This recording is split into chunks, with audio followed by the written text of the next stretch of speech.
गिरा दे, ये घर गिरा दे, साथ में हम लोग को भी गिरा दे। हम लोग को गिरना मंजूर है, लेकिन घर नहीं खाली करेंगे। आपको मार में है, मैं घर के अंदर रहूंगा, बुलडोजर रौंद दो, मैं कहीं नहीं जाऊंगा। आप रौंद दो, रौंदना चाहते हो नहीं तो आप सिस्टम में आकर के हमारे साथ आइए, हम आपके साथ हैं। हम लोग कमाने के लायक नहीं बचे हैं। हमने बैंक से लोन लिया था, इस जमीन पे बैंक ने लोन दिया कैसे? सरकार ने महाराजगंज जिले में सड़क चौड़ीकरण परियोजना के लिए घरों को बुलडोजर से ध्वस्त कर दिया था। बुलडोजर एक्शन को सुप्रीम कोर्ट ने अराजक बताया है। उसने अपने आदेश में कहा कि इस मामले में जांच कराने की जरूरत है या पूरी तरह से मनमानी है। उचित प्रक्रिया का पालन किए बगैर आप किसी का घर नहीं गिरा सकते।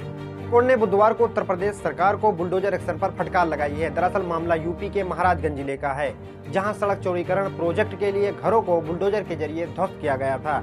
इस मामले में स्वतः संज्ञान लिया गया, जिस पर सुप्रीम कोर्ट ने कहा कि यूपी सरकार ने जिसका भी घर तोड़ा है और नियमों के विरुद्ध तोड़ा है उसे 25 लाख रुपए का मुआवजा दे। में स्वतः संज्ञान लिया गया था, जिस पर सुप्रीम कोर्ट अदालत सुनवाई कर रही थी। सुप्रीम कोर्ट ने कहा कि यूपी सरकार ने जिसका घर तोड़ा है उसे 25 लाख रुपए मुआवजा दे। साथ ही सीजीआई डीवाई चंद्रचूड़ ने कहा कि आप कहते हैं कि वो 3.7 वर्ग मीटर का अतिक्रमण था। हम इसे सुन रहे हैं, लेकिन कोई प्रमाण पत्र नहीं दे रहे हैं। पर आप ये किस तरह से लोगों को घरों को तोड़ना शुरू कर सकते हैं? यह अराजकता है और किसी के घर में घुसना भी अराजकता है। उन्होंने कहा यह पूरी तरह से मनमानी है। उचित प्रक्रिया का पालन कहाँ किया गया है? हमारे पास हलफनामा भी है जिसमें कहा गया है कि कोई नोटिस जारी नहीं की गई और बिना नोटिस के हमारे घर को गिरा दिया गया, सिर्फ सड़क चौड़ीकरण करने के नाम पर।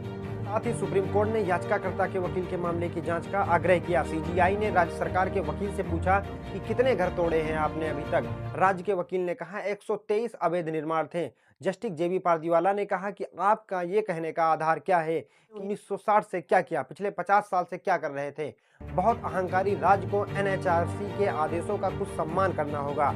आप चुपचाप बैठे हैं और एक अधिकारी का कार्य करने की रक्षा करते हैं। सीजीआई ने कहा कि वार्ड नंबर 16 मोहल्ला हामिद नगर में स्थित अपने पैतृक घर और दुकान के विध्वंस की शिकायत करते हुए मनोज टिबरेवाल ने द्वारा संबोधित पत्र पर स्वतः संज्ञान लिया गया था। रिट याचिका पर नोटिस जारी किया गया था। साथ ही सुप्रीम कोर्ट ने सख्त निर्देश भी दिया कि बिना किसी नोटिस के और बिना किसी सबूत और साक्ष्य के जिससे कि ये साबित हो सके कि ये अतिक्रमण है, तभी उसको गिराया जाए, वरना नहीं गिराया जा सकता है। अगर सरकार ऐसा करती है तो उसको एक बार फिर ऐसा ही हर्जाना भुगतने पड़ सकता है जिस तरीके से इस